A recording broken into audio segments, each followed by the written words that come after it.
Shahid, President of the 76th United Nations General Assembly, Your Excellency Secretary General Antonio Guterres, Your Excellency President Moon Jae-in, and distinguished leaders from around the world. It is an honor to be here today, where BTS appointed as special presidential envoys of the Republic of Korea. We're here today to share the stories of our future generation. Before we came here, we asked the young people in their teens and 20s around the world about their past 2 years and about the world they find themselves in today. Jin will share some of the answers we received. Yes, should we take a look?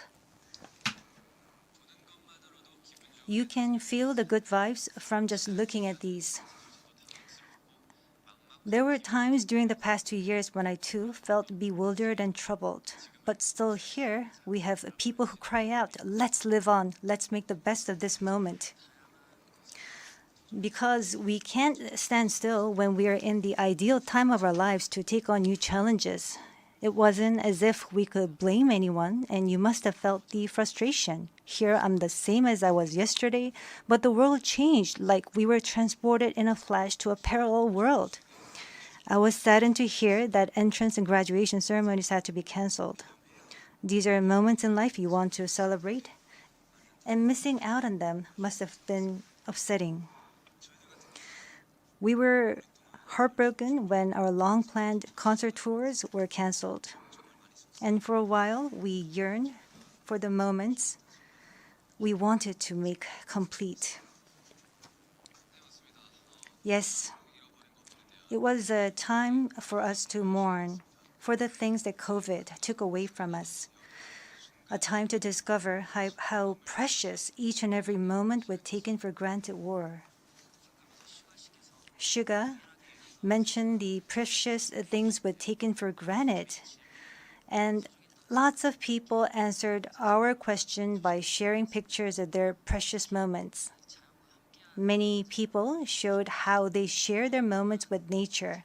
I think during these 2 years, they found dear the time they experienced and care for nature. Yes, but maybe because we feel an encroaching sense of dread that our time on this earth is limited, we just talked about the things we mourn, and I shudder to think about mourning for the earth. Everyone agrees that climate change is an important problem, but talking about what the best solution might be, that's not easy. It's a topic that's tough to make conclusions about. Yes, it is a tough discussion, but I learned while preparing for today that there are many young people who have an interest in environmental issues and choose it as their field of study. The future is unexplored territory, and that's where we, more than anyone, will spend our time. So these young people were searching for the answers to the question of how we must live that future. So I hope we don't just consider the future as grim darkness. We have people who are concerned for the world and searching for the answers.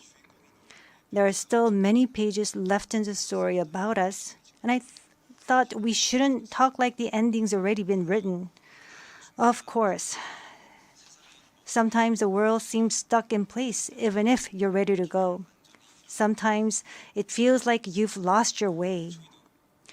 There was a time when we felt the same way.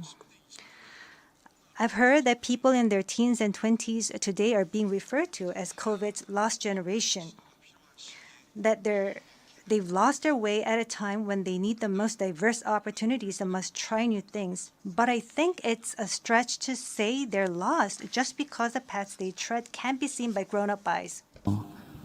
Yes, take a look at these pictures.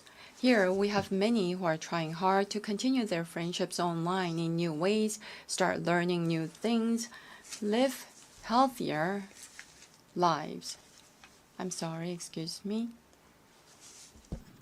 네, 새롭게 공부를 시작하고 더 Yes, these kids are trying to learn new things and trying to figure new things out. They don't look lost. They look like they are finding new courage and taking on new challenges. I think that's why instead of the lost generation, a more appropriate name would be the welcome generation. Because instead of fearing change, this generation says welcome and keeps forging ahead. That's right. If we believe in possibilities and hope, even when the unexpected happens, we will not lose our way but discover new ones. There will be choices we make that may not be perfect, but that does not mean there will be nothing we can do. That's what I think.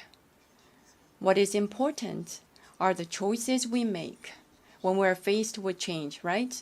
Some of you heard the news that we're coming to the UN, and a lot of you were wondering whether we have been vaccinated.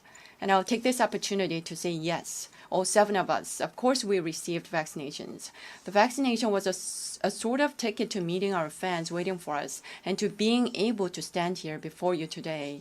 Just like we said in our message today, we too are doing the things that we're able to do right now.